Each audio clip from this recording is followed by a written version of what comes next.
ಅಗಸೆಲ್ರಿಗೂ ನಮಸ್ಕಾರ. So big ಬಾಸ್ನ ಇವತ್ತಿನ ಎಪಿಸೋಡ್ನ ಮೊದಲ ಪ್ರೊಮೋ ಅಪ್ಲೋಡ್ ಆಗಿದೆ. ಆ್ಯಂಡ್ ಈ ಒಂದು ಪ್ರೊಮೋದಲ್ಲಿ ನೋಡ್ತಾ ಇದ್ರೆ ಅಲ್ಲಿ ಟಾಸ್ಕ್ ಕೊಟ್ಟಿದ್ದಾರೆ. ಅದೇ ಬಾಲ್ ಟಾಸ್ಕ್. ಬಾಲ್ನ ಕಲೆಕ್ಟ್ ಮಾಡ್ಕೊಂಡು ಹೋಗಿ ಸೊ ಆ ಒಂದು ಜೋಡಿಗೆ ಮೀಸಲಿಟ್ಟಿರುವಂಥ ಒಂದು ಬಾಕ್ಸ್ ಒಳಗಡೆಗೆ ಆ ಬಾಲ್ಗಳನ್ನು ಹಾಕಬೇಕಾಗತ್ತೆ. ಆ್ಯಂಡ್ ಸೊ ಟಾಸ್ಕ್ ಕೊನೆಯಲ್ಲಿ ಸೊ ಯಾವ ಜೋಡಿ ಹತ್ರ ಹೆಚ್ಚಿನ ಬಾಲ್ಗಳಿರುತ್ತೆ ಸೊ ಆ ಒಂದು ಜೋಡಿ ಈ ಒಂದು ಟಾಸ್ಕ್ನ ವಿನ್ ಆಗುತ್ತೆ ಅಂತಲೇ ಹೇಳ್ಬೋದು. ಆ್ಯಂಡ್ ಟಾಸ್ಕ್ ವಿನ್ ಆದಮೇಲೆ ಅವ್ರಿಗೆ ಏನಾದರೂ ಒಂದು ಅಡ್ವಾಂಟೇಜ್ ಇದೇ ಇರುತ್ತೆ. ಓಕೆ, ಇದ್ರ ಮಧ್ಯೆ ಅಲ್ಲಿ ನೋಡ್ತಾ ಇದ್ರೆ ಅಲ್ಲಿ ಕಾಲಿಗೆ ಹಗ್ಗಗಳನ್ನ ಕಟ್ಟಿದ್ದಾರೆ ಆಯಾ ಜೋಡಿಗೆ. ನೀವು ಆಲ್ರೆಡಿ ನಿನ್ನೆ ಒಂದು ಕೊನೆಯ ಎಪಿಸೋಡ್ನ ಕೊನೆಯಲ್ಲಿ ನೋಡಿದ್ದೀರಾ ಯಾವ್ಯಾವ ಒಂದು ಸ್ಪರ್ಧಿಗಳು ಜೋಡಿಗಳಾಗಿ ಆಗಿದ್ದಾರೆ ಅಂತ. ಸೊ ಆಯಾ ಜೋಡಿಗಳಿಗೆ ಕಾಲಿಗೆ ಹಗ್ಗ ಕಟ್ಟಿದ್ದಾರೆ. ಆ್ಯಂಡ್ ಈ ಒಂದು ಟಾಸ್ಕ್ ಇದೆಯಲ್ಲ ಸೊ ಅದೇ ರೀತಿಯ ಹಗ್ಗ ಕಟ್ಕೊಂಡೇ ಆಡಬೇಕಾಗುತ್ತೆ ಬಾಲ್ ಟಾಸ್ಕು. ಆ್ಯಂಡ್ ಈ ಒಂದು ಟಾಸ್ಕು ಹಲವು ರೌಂಡ್ಸ್ಗಳಲ್ಲಿ ನಡೆಯುತ್ತೆ. ಸೊ ಮೇ ಬಿ ಒಂದು 2-3 ರೌಂಡ್ಸ್ ಅಥವಾ 4 ಈ ಥರ ರೌಂಡ್ಸ್ಗಳಿರ್ಬೋದು. ಸೊ ಅಲ್ಲಿ ಬಿಗ್ ಬಾಸ್ ಅವ್ರು ಹೇಳ್ತಾರೆ ಸೊ ಬಾಲ್ಗಳನ್ನ ಇಟ್ಟಿರ್ತಾರೆ. ಸೊ ಬಾಲ್ನ ಕಲೆಕ್ಟ್ ಮಾಡ್ಕೊಬೇಕು. ಆ್ಯಂಡ್ ಕಲೆಕ್ಟ್ ಮಾಡಿಕೊಂಡು ಸೊ ಅಲ್ಲಿ ಯಾರಿಗೂ ಕೂಡ ಕಿತ್ಕೊಳ್ಳದೇ ರೀತಿಯಲ್ಲಿ ಅವ್ರಿಂದ ಕಾಪಾಡಿಕೊಂಡು ಹೋಗಿ ಅವರ ಬಾಕ್ಸಲ್ಲಿ ಹಾಕಬೇಕಾಗತ್ತೆ. ಇಷ್ಟೇ ಇರುವಂಥದ್ದು ಟಾಸ್ಕ್. ಓಕೆ, ಇದ್ರ ಮಧ್ಯೆ ಈ ಒಂದು ಟಾಸ್ಕ್ನ ಈ ಒಂದು ಪ್ರೋಮೋದ ಒಂದು ಕ್ಯಾಪ್ಷನ್ ನೋಡ್ತಾ ಇದ್ರೆ ಸೊ ಇಲ್ಲಿ ಗೆಲ್ಲೋದು ಮುಖ್ಯನಾ ಅಥವಾ ಬೇರೆಯವ್ರನ್ನ ಸೋಲಿಸೋದು ಮುಖ್ಯನಾ ಅಂತ ಹೇಳ್ತಿದ್ದಾರೆ. ಗೆಲ್ಲೋದು ಕೂಡ ಮುಖ್ಯ ಅಂತ ಅಂದರೆ ಮೊದಲು ಹೇಳಬೇಕಾಗುತ್ತೆ. ಬಿಕಾಸ್ ಗೆದ್ದ ಮೇಲೇ ಬೇರೆಯವ್ರನ್ನ ಸೋಲ್ಸೋಕ್ಕಾಗುವಂಥದ್ದು ಅಂತಲೇ ಹೇಳ್ತೀನಿ. ಸೊ ಫಸ್ಟು ಗೆಲ್ಲೋದು ಮುಖ್ಯ ಅಂತ ನನಗನ್ಸುತ್ತೆ. ಓಕೆ, ಸೊ ಏನಕ್ಕೆ ಹೇಳಿದ್ದಾರೆ ಅಂತಂದರೆ ಮೇ ಬಿ ಅಲ್ಲಿ ಗಿಲ್ಲಿ ಕಾವ್ಯ ಜೊತೆಗೆ ರಾಶಿಕಾ ಆ್ಯಂಡ್ ಸೂರಜ್ ಅವ್ರನ್ನ ಈ ಒಂದು ಪ್ರೋಮೋದಲ್ಲಿ ನೋಡ್ತಾ ಇದ್ರೆ ಇಬ್ಬರನ್ನು ಕೂಡ ರೈವಲ್ರಿ ಥರ ತೋರಿಸಿದ್ದಾರೆ.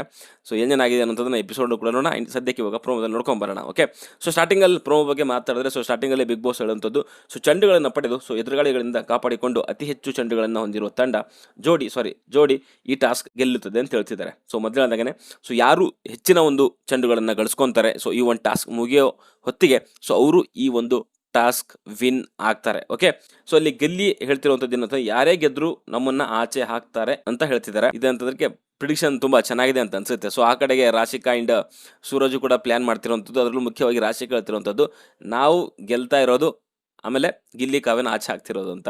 ಸೊ ರಾಶಿಕಾಗಿ ಏನಂತಂದರೆ ಒಂದು ಟಾರ್ಗೆಟ್ ತಲೆಯಲ್ಲಿ ಫಿಕ್ಸ್ ಆಗಿಬಿಟ್ರೆ ಅವಳು ಫಿಕ್ಸ್ ಆಗಿಬಿಡ್ತಾಳೆ. ಅದು ಸರಿನೋ ತಪ್ಪು, ನಾನು ಏನು ಮಾಡ್ತಾ ಇದ್ದೀನಿ, ತಪ್ಪು ಮಾಡ್ತಾ ಇದ್ದೀನ, ಸರಿ ಮಾಡ್ತಾ ಇದ್ದೀನ, ಅದೇನು ನೋಡಲ್ಲ ಅವಳು ತಲೆಯಲ್ಲಿ ಒಂದು ಬಂತು ಅಂತಂದರೆ ಒಂದು ರೈವಲ್ರಿ ಥರ.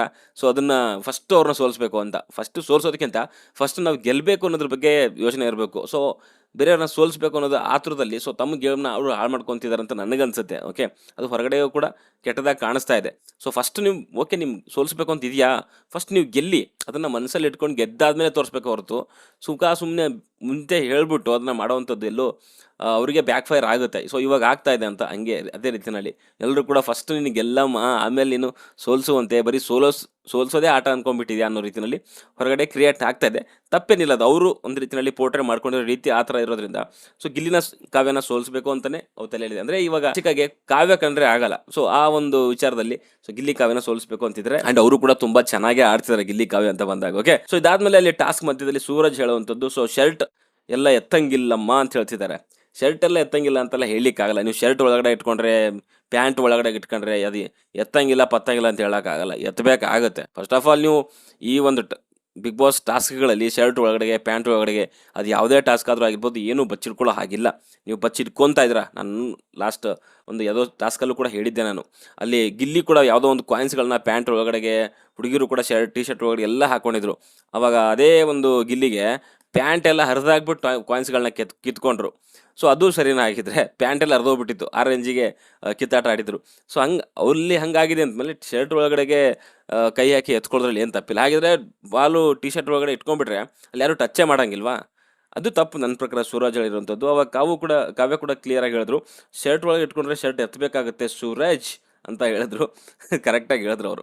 ಸೊ ಫಸ್ಟ್ ಆಫ್ ಆಲ್ ಅಲ್ಲೆಲ್ಲ ಹಂಗೆಲ್ಲ ಮಾಡೋಂಗಿಲ್ಲ ನನ್ನ ಪ್ರಕಾರ. ಓಕೆ, ಸೊ ಇದಾದಮೇಲೆ ಅಲ್ಲಿ ಸೂರಜ್ ಹೇಳ್ತಿದ್ದಾರೆ. ಸೊ ಅಲ್ಲಿ ಬಾತ್ರೂಮಲ್ಲಿ ಮೇ ಬಿ ರಾಶಿಕಾ ಡಿಸ್ಕಷನ್ ಮಾಡೋ ಟೈಮಲ್ಲಿ ಹೇಳ್ತಾರೆ ಗಿಲ್ಲಿ ಹಾಸ್ಯ ಊರವ್ರಿಗೆಲ್ಲ ಗೊತ್ತು ಅನ್ನೋ ರೀತಿಯಲ್ಲಿ ಹೇಳ್ತಿದ್ದಾರೆ. ಅದು ಯಾವ ಒಂದು ಅರ್ಥದಲ್ಲಿ ಪರ್ಸ್ಪೆಕ್ಟಿವಲ್ಲಿ ಅಥವಾ ಏನು ಇದರಿಂದ ಹೇಳ್ತಿದ್ದಾರೋ ಗೊತ್ತಿಲ್ಲ. ಬಟ್ ಮೇ ಬಿ ಗಿಲ್ಲಿ ಹಾಸ್ಯ ಯಾವಾಗಲೂ ಎಲ್ಲ ಅವನ ಜಾಸ್ತಿ ಗಿಲ್ಲಿ ಹಾಸ್ಯ ಅಂತಾರಲ್ಲ. ಸೊ ಮೇ ಬಿ ಅವನು ಬರೀ ಇರಿಟೇಟಿಂಗ್ ಮಾಡ್ತಾನೆ ಅಂತ ಎಲ್ಲರೂ ಕೂಡ ಊರವರಿಗೆಲ್ಲ ಗೊತ್ತು ಅನ್ನೋ ರೀತಿಯಲ್ಲಿ ಸೂರಜ್ ಹೇಳ್ತಿದ್ದಾನೆ ಏನೋ ಗೊತ್ತಿಲ್ಲ.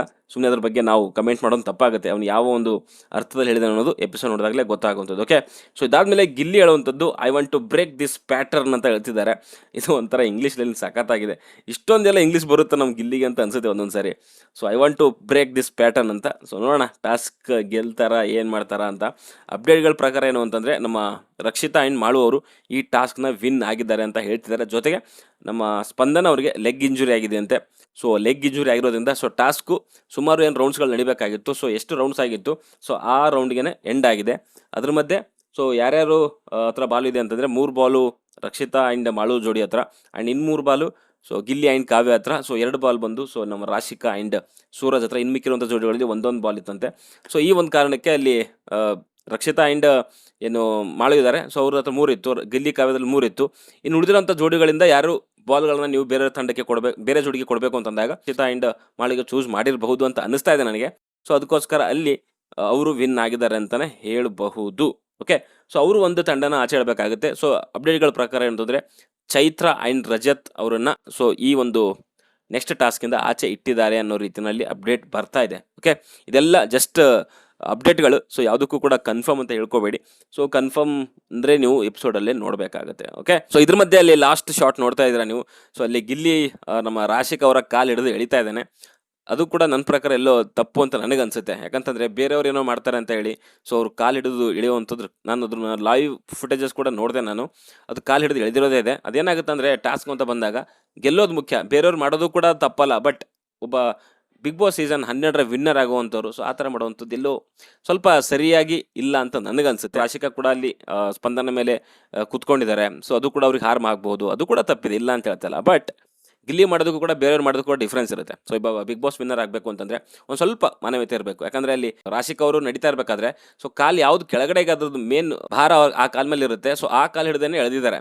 ಓಕೆ, ಸೊ ಅದು ಎಲ್ಲ ತಪ್ಪು ಅಂತ ಅನ್ಸುತ್ತೆ. ಆಮೇಲೆ ಇದನ್ನು ಅಷ್ಟೊಂದು ಸೀರಿಯಸ್ ಆಗಿ ತೊಗೊಬೇಡಿ ಗಿಲ್ಲಿ ಹೇಟರ್ಸ್ಗಳು. ಯಾಕೆ ಹೇಳ್ತಾ ಇದ್ದೀನಿ ಅಂತಂದರೆ ಕಾಲು ಎಳೆದಿದ್ದು ಕೂಡ ಅಲ್ಲಿ ನಾನು ಬೇಕು ಅಂತ ಹೇಳಿಲ್ಲ ಅಂತ ಗಿಲ್ಲಿ ಒಪ್ಕೊಂಡಿದ್ದಾನೆ. ಆಮೇಲೆ ಕಾವ್ಯ ಕೂಡ ಹೇಳ್ತಿರೋಂಥ ಹಾಗೆಲ್ಲ ಮಾಡಬೇಡ ಅಂತ ಕಾವ್ಯ ಹೇಳಿದ್ದಾರೆ. ಈ ಒಂದು ಟಾಸ್ಕ್ ಎಲ್ಲ ಆದಮೇಲೂ ಕೂಡ ಅಷ್ಟೇ ಗಿಲ್ಲಿ ಆ್ಯಂಡ್ ರಾಶಿಕಾ ಇಬ್ಬರು ಅಲ್ಲಿ ತುಂಬ ಚೆನ್ನಾಗೇ ನಗಾಡ್ತಾ ಇದ್ರು. ನಾನು ನೋಡಿದೆ ಅದನ್ನು. ಸೊ ಅಲ್ಲಿ ರಾಶಿಕಾ ಕೂಡ ಅದನ್ನೇನು ತುಂಬ ದೊಡ್ಡದಾಗಿ ಸೀರಿಯಸ್ ಆಗೂ ಮಾಡಿಲ್ಲ. ಅವಳು ಒಂದೇ ಒಂದು ಮಾತು ಕೂಡ ಹೇಳಿಲ್ಲ ಅದ್ರ ಬಗ್ಗೆ. ಓಕೆ, ಅವ್ನು ಕಾಲು ಎಳ್ದ ಅಂತ ಅಲ್ಲಿ ಟಾಸ್ಕ್ ಮುಗ್ದಾದ್ಮೇಲೆ ಹೇಳಿದ್ದು ಬಿಟ್ಟರೆ ಅವಳು ಕೂಡ ತುಂಬ ದೊಡ್ಡ ಮಟ್ಟದಲ್ಲಿ ಯಾರೂ ಕೂಡ ಏನು ಮಾಡಿಲ್ಲ. ಸೊ ಅದನ್ನು ಸುಮ್ಮನೆ ದೊಡ್ಡದು ಮಾಡೋವಂಥ ಅವಶ್ಯಕತೆಯೂ ಇಲ್ಲ ಅಂತ ನನಗನ್ಸುತ್ತೆ. ಟಾಸ್ಕ್ ಅಂತ ಬಂದಮೇಲೆ ಒಂದು ಫಿಸಿಕಲ್ ಟಾಸ್ಕ್ ಅಂತ ಬಂದರೆ ಆ ಕಡೆ ಈ ಕಡೆ 1-2 ಆಗ್ತಾನೆ ಹೋಗ್ತಾವೆ, ಏನೂ ಮಾಡೋಕ್ಕಾಗಲ್ಲ. ಬಟ್ ಮಾಡಲೇಬೇಕು ಅಂತ ಮಾಡುವಂಥದ್ದು ಬೇರೆ ಆಗುತ್ತೆ, ಅಥವಾ ಪಾಡಿಗೆ ಅದು ಟಾಸ್ಕ್ ಮಧ್ಯದಲ್ಲಿ ಏನೋ ಒಂದು ಆಗುತ್ತೆ ಅನ್ನೋದಕ್ಕೆ ಅದು ಬೇರೆ ವಿಷಯ. ಸೊ ಅದು ಸ್ವಲ್ಪ ಗಿಲ್ಲಿ ಒಂಚೂರು ಕಂಟ್ರೋಲ್ ಮಾಡ್ಕೊಬೇಕು ಅಂತ ನನಗನ್ಸುತ್ತೆ. ಸೊ ನಿಮ್ಮ ಅನಿಸಿಕೆ ಅಭಿಪ್ರಾಯ ಏನು ಅಂತ ಕಮೆಂಟ್ ಬಾಕ್ಸಲ್ಲಿ ತಿಳಿಸಿ. ಆ್ಯಂಡ್ ಈ ಒಂದು ವಾರ ಯಾಕೋ ಗಿಲ್ಲಿ ಕಾವ್ಯ ವರ್ಸಸ್ ನಮ್ಮ ರಾಶಿಕಾ ಆ್ಯಂಡ್ ಸೂರಜ್ ಮಧ್ಯೆ ರೈವಲ್ರಿ ನಡೆಯುತ್ತೆ ಅಂತ ಅನಿಸುತ್ತೆ. ಸೊ ನೋಡೋಣ ಏನೇನಾಗುತ್ತೆ ಅಂತ. ಈ ಟಾಸ್ಕಲ್ಲಂತೂ ಖಂಡಿತವಾಗ್ಲೂ ಗಿಲ್ಲಿ ಕಾವ್ಯ ಸಖತ್ತಾಗಿ ಆಡ್ತಿದ್ದಾರೆ. ಆ್ಯಂಡ್ ಅವ್ರಿಗವ್ರೇನೇ ಒಂದು ರೀತಿಯಲ್ಲಿ ವೀಕು ಆ ಥರ ಎಲ್ಲ ಅಂದ್ಕೊಂಡಿದ್ರು. ಬಟ್ ಈ ಒಂದು ಟಾಸ್ಕಲ್ಲಂತೂ ಒಂದು ಒಳ್ಳೆ ಪರ್ಫಾರ್ಮ್ ಮಾಡಿದ್ದಾರೆ. ಗೆದ್ದಿಲ್ಲ ಅಂದರೂ ಪರವಾಗಿಲ್ಲ, ತುಂಬ ಚೆನ್ನಾಗಿ ಪರ್ಫಾರ್ಮ್ ಮಾಡಿದ್ದಾರೆ. ರಕ್ಷಿತಾ ಮಾಳು ಅವರು ತುಂಬ ಒಳ್ಳೆ ರೀತಿಯಲ್ಲಿ ಪರ್ಫಾರ್ಮೆನ್ಸ್ ಮಾಡಿದ್ದಾರೆ. ಆ್ಯಂಡ್ ರಾಶಿಕಾ ಆ್ಯಂಡ್ ಸೂರಜ್ ಅಂತ ಬಂದಾಗ ಸೊ ಅವ್ರ ಮೇಲೆ ಹೆಂಗೂ ಚೆನ್ನಾಗಿ ಆಡ್ತಾರೆ ಅಂತಲೇ ಇತ್ತು. ಸೊ ಅವ್ರಿಗೆ ಎದುರು ಕೂಡ ಏನಂತ ಆಶ್ಚರ್ಯ ಪಡೋಂಗಿರಲಿಲ್ಲ. ಬಿಕಾಸ್ ಸೊ ಅವ್ರು ಚೆನ್ನಾಗಿ ಆಡ್ತಾರೆ. ರಾಶಿಕಾ ಟಾಸ್ಕ್ ವಿನು ಹಾಗೆ ಹೀಗೆ ಅಂತ ಹೇಳ್ತಾಯಿದ್ರು. ಸೊ ಅವ್ರಿಗೆ ಎದುರು ಏನು ಅಂತ ಒಂದು ಹೈಪ್ ಸಿಗಲ್ಲ. ಆ್ಯಂಡ್ ಗಿಲ್ಲಿ ಕಾವ್ಯ ಆ್ಯಂಡ್ ರಕ್ಷಿತಾ ಮಾಳು ಅಂತಂದ್ರೆ ನಾರ್ಮಲಿ ಅವ್ರು ಟಾಸ್ಕ್ ಅಂತಂದಾಗ ಅಂತ ಒಂದು ಪರ್ಫಾರ್ಮೆನ್ಸ್ ಅವರಿಂದ ಇಲ್ಲಿವರೆಗೂ ಕೂಡ ಬಂದಿರಲಿಲ್ಲ. ಫಸ್ಟ್ ಆಫ್ ಆಲ್ ಟಾಸ್ಕ್ಗಳೇ ಕಮ್ಮಿ. ಬಟ್ ಆದರೂ ಕೂಡ ಇವಾಗ ಅವ್ರು ಗೆದ್ದಿದ್ದಾರೆ ಅಂತ ಅಂದಿದ ತಕ್ಷಣ ಸ್ವಲ್ಪ ಅವರಿಗೆ ಹೈಪ್ ಸಿಗುತ್ತೆ ಅಂತಲೇ ಹೇಳ್ಬೋದು. ಆ್ಯಂಡ್ ನೋಡೋಣ ಈ ವಾರದ ಕೊನೆಯಲ್ಲಿ ಯಾವ ಒಂದು ಜೋಡಿ ಕ್ಯಾಪ್ಟನ್ ಆಗಿ ಆಯ್ಕೆ ಆಗ್ತಾರೆ ಅಂತ. ಸೊ ಇನ್ ಕೇಸ್ ಏನಾದರೂ ಗಿಲ್ಲಿ ಕಾವ್ಯ ಏನಾದರೂ ಕ್ಯಾಪ್ಟನ್ ಆಗಿಬಿಟ್ರೆ ಎಲ್ಲೋ ಹೊರಟೋಗ್ಬಿಡುತ್ತೆ. ಇವಾಗ ಗ್ರಾಫ್ ಎಲ್ಲೋ ಇದೆ, ಅವರಿಬ್ರು ಏನಾದರೂ ಆಗ್ಬಿಟ್ರೆ ಗಿಲ್ಲಿ ಜೊತೆ ಕಾವ್ಯಂದು ಗ್ರಾಫ್ ಎಲ್ಲೋ ಹೊಂಟೋಗ್ಬಿಡುತ್ತೆ. ಇವಾಗ ಸ್ವಲ್ಪ ಎಲ್ಲೋ ಕಾವ್ಯದು ಗ್ರಾಫ್ ಕೆಳಗಡೆ ಬರ್ತಾ ಇದೆ ಅನ್ನೋಷ್ಟೊತ್ತಿಗೆ ಗಿಲ್ಲಿ ಅಗೇನ್ ತಿರ್ಗಾ ಜೋಡಿ ಆಗಿರೋದ್ರಿಂದ ಒಂಚೂರು ಮೇಲೆ ಹೋಗುತ್ತೆ.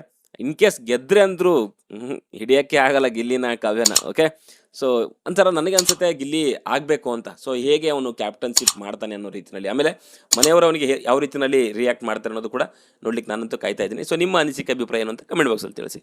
ಬಾಯ್ ಬಾಯ್.